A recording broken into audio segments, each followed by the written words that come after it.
आज धनबाद में डिजिटल सदस्यता के लिए कांग्रेस जनों की एक बैठक की गई, जिसमें विस्तार से जिला अध्यक्ष ने समझाया है और कुछ कांग्रेस जनों से बात करने पर कुछ कांग्रेस जन आज के कांग्रेस मंत्रियों से बहुत नाराज दिख रहे हैं। आइए उनसे बात करते। अपने अपने क्षेत्र में डिजिटल कैंप लगाना है और डिजिटल कैंप लगा करके उसमें जितने भी सदस्य बने, तकनीकी भी कुछ गड़बड़ियां आएंगी, इसमें बताया गया है।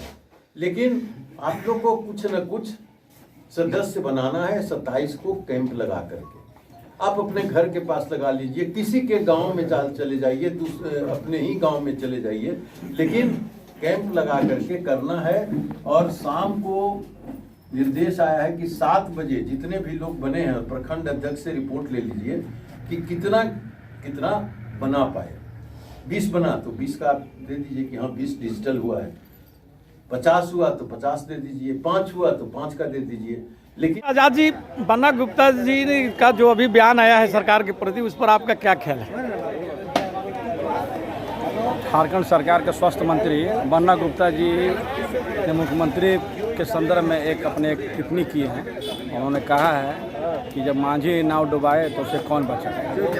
मंत्री जी, आपका ये जो बयान है ये आपका आदिवासी विरोधी, निराशावादी और फांसीवादी विचारधारा को दर्शाता है। आपने कहा था कि 22 तारीख को कांग्रेस कार्यालय पर कोई डिसीजन हो जाएगा और कांग्रेस कार्यालय में कोई डिसीजन नहीं होगी। वही सिर्फ और सिर्फ आश्वासन और अल्प विराम, यही कांग्रेस की परिणति हो चुकी है। आप हमको बताइए कि आपने धनबाद के स्वास्थ्य विभाग के अंदर में कौन से कार्य किए, कौन सी संस्कृति बदली। जो लोग पहले परेशान थे, आज भी स्वास्थ्य विभाग में जाने से आपको पता चल जाएगा। आप चले जाइए PMCH, चले जाइए सदर हॉस्पिटल, कोई संस्कृति नहीं बदली। जब कार्य संस्कृतियाँ बदल नहीं पा रहे हैं तो अपने नाकामियों का ठिकरा आप मुख्यमंत्री पर नहीं ठोको। लेकिन एक बात बताइए आजाद साहब कि बन्ना गुप्ता जी तो हमेशा ही सरकार का विरोध करते आ रहे हैं। वो तो देखिए, सरकार का विरोध करने का क्या मंशा है बताइए हमको। आपका जिस मंत्रालय में काम किया आपको बताइए, जनता को कौन सा काम आपका जो है ना माननीय मुख्यमंत्री ने रोक कर रखा है। आप जनता को बताइए, आप पत्नी भर में मत कीजिए, बताइए कि माननीय मुख्यमंत्री जी किस काम की आपका किस योजना को ना रोक के रखे हैं, कि किस योजना को पूरा नहीं करने दे रहे हैं, बताइए लोगों को। धनबाद जिला कांग्रेस के वरीय उपाध्यक्ष राजेश्वर सिंह यादव जी हैं और धनबाद कार्यालय के संबंध में आपका क्या कहना है और चिंतन शिविर के बारे में भी प्रकाश डालेंगे। चिंतन शिविर में झारखंड प्रदेश के सभी वरिष्ठ कांग्रेसी जुटे हुए थे और उन्होंने इसमें जो भी बातें छन के आई, अगर उस पर सही ढंग से अमल किया जाए तो कांग्रेस में निश्चित रूप से मजबूती आएगी। और ये अभी अविनाश पांडे जी जो बोल कर गए हैं कि हमारे आने के पहले यहाँ पर कांग्रेस कार्यालय खुल जाना चाहिए, इस पर कहाँ तक कार्रवाई हो रही है? कांग्रेस कार्यालय खुलने पर जो भी अभी तक बातें सामने आ रही है, उससे कांग्रेस कार्यालय खुलने का कोई निश्चित समय हम खुद नहीं प्रतीत होता है कि अभी निकट भविष्य में कांग्रेस कार्यालय, क्योंकि जो भी आते हैं, जो भी मंत्री नेता आते हैं, लोगों को आश्वासन दे के चले जाते हैं कि अब की बार मैं आऊँगा तो कांग्रेस कार्यालय का उद्घाटन करूँगा। लेकिन वो कितने बार होता है और कब तक आते जाते रहेंगे, हो सकता है कि इसी के तहत कार्यकाल भी इस मंत्रिमंडल का पूरा हो जाए। लेकिन कांग्रेस कार्यालय खुलेगा कि नहीं खुलेगा, इस पर अभी हम विश्वास के साथ कुछ भी नहीं कर। ये बन्ना गुप्ता जी तो 22 तारीख तक का टाइम दिए थे और 22 तारीख को आए भी, यहाँ पर मीटिंग भी अधिकारियों के साथ हुआ, उसमें क्या निर्णय लिया गया? गुप्ता जी आए थे, सभी प्रशासनिक अधिकारियों से कार्यालय संबंधित उन्होंने वार्ता किया और फिर वहीं का वहीं मामला जहाँ से शुरू हुआ था वहीं का वहीं पर है कि यहाँ जो भी प्रशासनिक अधिकारी हैं उन्होंने आश्वस्त किया कि इसको हम देख रहे हैं, इसमें क्या प्रक्रिया में संवैधानिक अड़चन है, क्या त्रुटि है, उसका निराकरण करने का हम प्रयास करेंगे। और मंत्री जी भी यही बोले कि इसका जल्द से जल्द निराकरण करा लिया जाएगा। लेकिन कब तक करा लिया जाएगा ये अभी भी संदेहास्पद है। भेजा गया है APRO के द्वारा फेनरोलर तो इसमें नाम है शशि भूषण तिवारी, शंकर प्रजापति, पंकज मिश्रा, कामता पासवान, शमशेर आलम, रविंदर वर्मा, वैभव सिन्हा, रवि रंजन सिंह, भास्कर कुमार झा, रमन कुमार मिश्रा, राहुल राज, अशोक कुमार, जयप्रकाश चौहान हो गया, मजीद अंसारी, दुर्गा रवानी, शहजादा, प्रभात, मनोज यादव, राजू दास, पप्पू कुमार, डॉक्टर संतोष राय, सीता राणा, जहीर अंसारी और संदीप कुमार, इतने लोगों का लिस्ट आया है, कल भेजा गया है APRO के द्वारा। उसमें लिंक होगा तो हाँ, वो भी आया है, लिंक भी आया है, तो लिंक सबको भेज दिया जा रहा है। लेकिन इसमें एक ही आग्रह है आप लोगों से, सभी प्रखंड अध्यक्ष और नगर अध्यक्ष जिनका नाम इसमें नहीं भी है, प्रखंड और नगर अध्यक्षों का, उनको 27 तारीख को, 27 मतलब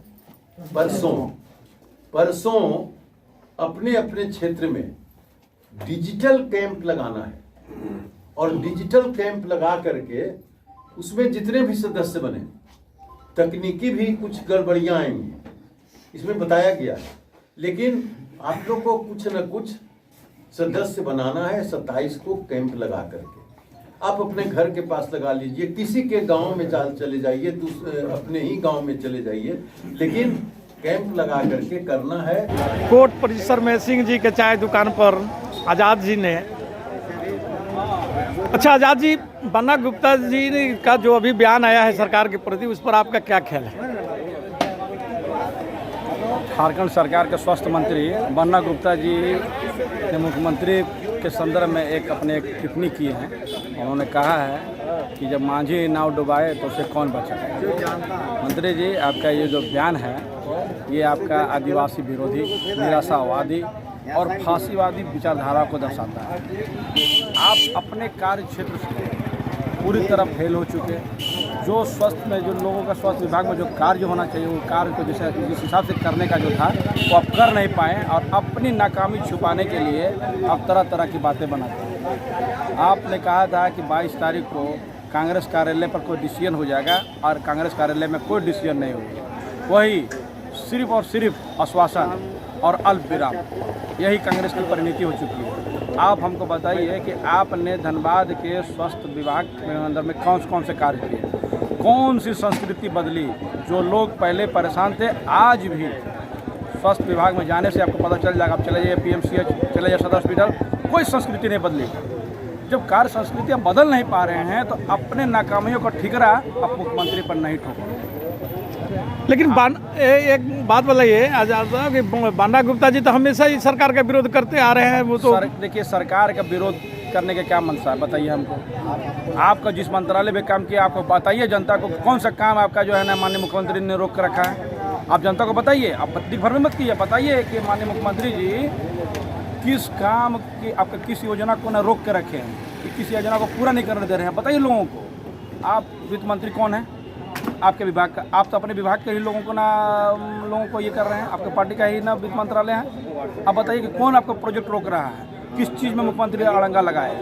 आप स्पष्ट कीजिए लोगों को। अगर आप सच बोलते होंगे तो जरूर आपका बात को हम लोग कथन का समर्थन करेंगे, लेकिन इस तरह से एक सनसनी फैलाने का काम आप माननीय मंत्री जी मत कीजिए। लेकिन एक बात बोलिए कि कांग्रेस कार्यालय के बारे में चिंतन शिविर में भी आपका प्रभारी जी अविनाश पांडे जी बोल चुके हैं कि हमारे धनबाद दौरा से पहले ये और कार्यालय खुल जाना चाहिए। अरे सर, आप देखते रहिए, सुनते रहिए। मैंने पहले भी कहा था, आज भी कहा है कि ये सिर्फ और सिर्फ आश्वासन और आश्वासन और फिर अल्प विराम, यही है। जानते हैं आज जो बोलते हैं ना कि ये जो खेल चल रहा है, ये यही नंबर खेल है, और इससे जो है ना कांग्रेस कार्यकर्ताओं को कुछ लाभ मिलने जाने नहीं है।